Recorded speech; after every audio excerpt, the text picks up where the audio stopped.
నమస్తే, నేను మీ నాగబాబుని. ఒక సగటు భారతీయుడిని, ఒక హిందువుని. అదేంటి మీరంతా నాస్తికుడు అనుకుంటున్న నాగబాబు హిందువుని అంటున్నాడని అనుకుంటున్నారా? ఆదిశంకరుల అద్వైతం, రమణుల ఆత్మజ్ఞానం, వీళ్ళిద్దరూ చెప్పిన నిరాకార స్వరూపమైనటువంటి ఆ పరమాత్మను నమ్ముతాను.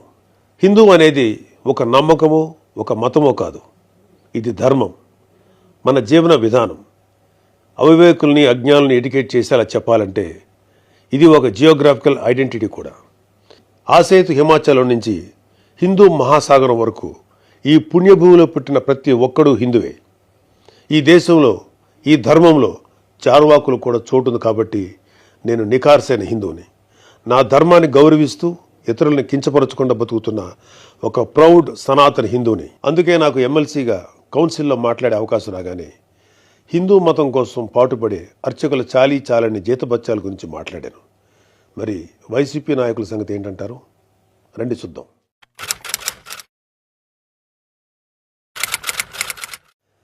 సెప్టెంబర్ 6, 2020 అంతర్వేది శ్రీ లక్ష్మీ నరసింహస్వామి వారి రథం దగ్ధమైన రోజు. రాష్ట్ర వ్యాప్తంగా ఉన్న హిందువులందరి మనోభావాలు దెబ్బతిన్న రోజు. అప్పటి వైసీపీ ప్రభుత్వం ప్రతిపక్షాల ఒత్తిడికి తలొగ్గి కేసుని సిబిఐకి అప్పచెప్తామని చెప్పింది. కట్ చేస్తే 2023లో ఒక హిందూ హక్కుల యాక్టివిస్టు ఆర్టీఐ వేశాడు. దానికి సిబిఐ ఏం సమాధానం చెప్పిందో తెలుసా? అసలు ఈ కేసు మేము టేకపే చేయలేదని చెప్పారు. మసిపూసి మారేడికాయ చేయడంలో ఎక్స్పర్ట్స్ అయినటువంటి ఒక్క వైసీపీ నాయకుడైనా దీని మీద మీడియాలో మళ్ళీ మాట్లాడడం చూసారా? అయినా వీళ్ళకి అవతల వాళ్ళ పర్సనల్ జీవితాల మీద ఉన్న ఇంట్రెస్ట్ మన హిందూ దేవాలయాల మీద ఎక్కడ ఉంటుంది?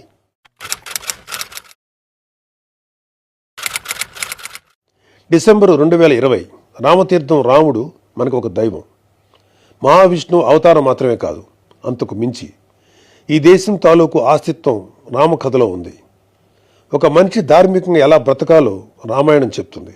రామాయణంలో మారీచుడు చెప్తాడు, రామో విగ్రహవాన్ ధర్మః సాధు సత్య పరాక్రమః అని. ఈ భూమి మీద రాశీభూతమైన ధర్మమే శ్రీరాముడిని నమ్మే జాతి మనది. అలాంటి రాముడి శిరస్సును నరికినా పట్టించుకోని ప్రభుత్వం వైసీపీ ప్రభుత్వం. అప్పటి ప్రభుత్వం ఇన్వెస్టిగేషన్లో చూపించిన నిర్లక్ష్యం వల్ల దీని వెనుకున్న అసలు దోషులను శిక్షించలేక ఏదో నామకే వాస్తే కేసులు పెట్టి దీన్ని నీరు కార్చారు. అయినా మీకు మీ మంత్రులకి రిలీజ్ సినిమాలకు రివ్యూలు ఇవ్వడం మీద ఉన్న శ్రద్ధ రాముడి మీద ఎందుకు ఉంటుంది?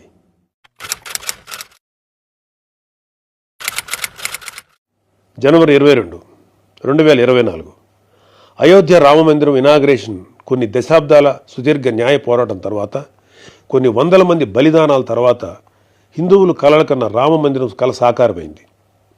దేశమంతా ఒక పండగలాగా దీన్ని సెలబ్రేట్ చేసుకున్నారు. మన రాష్ట్రం నుంచి పవన్ కళ్యాణ్ గారు, చంద్రబాబు నాయుడు గారు కూడా వెళ్ళి అందులో పాలు పంచుకున్నారు. కానీ ఈరోజు హిందువుల మీద ఎక్కడ లేని ప్రేమ వలకపోస్తున్న వైసీపీ నాయకుడు గారు కనీసం ఫార్మాలిటీకైనా ఒక ట్వీట్ కానీ ఒక వీడియో బయట కానీ పెట్టారా? పోనీ మీ స్టాండ్ ఏంటో ఓపెన్గా ప్రజలకు చెప్పే దమ్ము అయినా మీకుందా? మీకు వ్యతిరేకించే ధైర్యం లేదు, అలా అని అభినందించే సంస్కారం అంతకంటే లేదు. వెరసి మీ మనసులో హిందువుల మీద కుళ్ళు కుతంత్రాలు తప్ప ఇంకేమీ లేవు.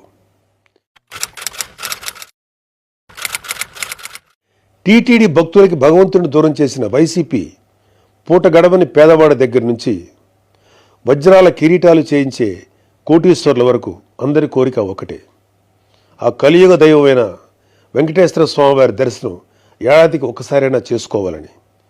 ఒక సామాన్య భక్తుడు నెల నెలా డబ్బులు కూడబెట్టుకుని మరి ఆయన చూడ్డానికి కొండ మీదకి వెళ్తాడు. అలాంటి కొండ మీద అకామిడేషన్ ఛార్జీలు మీరు ఒక్కసారిగా ఎలా పెంచుతారు? నందకం, పాంచజన్యం, కౌస్తుభం, ఒకలామాత గెస్ట్ హౌసుల్లో 500కి దొరికే రూమ్ని 1000కి ఎలా పెంచారు? నారాయణగిరి గెస్ట్ హౌస్లో 1700 రూపాయలు చేశారు. ఇది సామాన్యుణ్ణి భగవంతుడికి దూరం చేసే ప్రయత్నం కదా?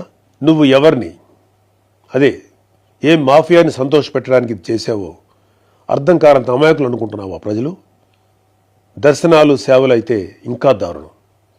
ఏదో కాయగూరల బేరం ఆడినట్టు 10,000 చేయి, దీన్ని 5,000 చేయంటూ ఎంత నిర్లక్ష్యంగా మీ సుబ్బారెడ్డి బోర్డు మీటింగ్లో మాట్లాడాడో మొత్తం రాష్ట్రమంతా చూసింది. అంత చులకన మీకు హిందువులంటే. ఇకపోతే తిరుమల మీద నువ్వు చేసిన దోపిడీ అంతా ఇంతా కాదు. ఒకే ఒక ఉదాహరణ చెప్పాలంటే టీటీడీ కామన్ గుడ్ ఫండ్కి ఇచ్చే కాంట్రిబ్యూషన్ 2.5 కోట్లు ఉండేది. దీన్ని సెప్టెంబర్ 2021లో 50 కోట్లకు ఒక్కసారిగా పెంచేశాం. అసలు ఇక్కడే కాదు, ఎక్కడ కొండ కనపడినా గుండు కొట్టేయాలనుకోవడమేగా మన అలవాటు.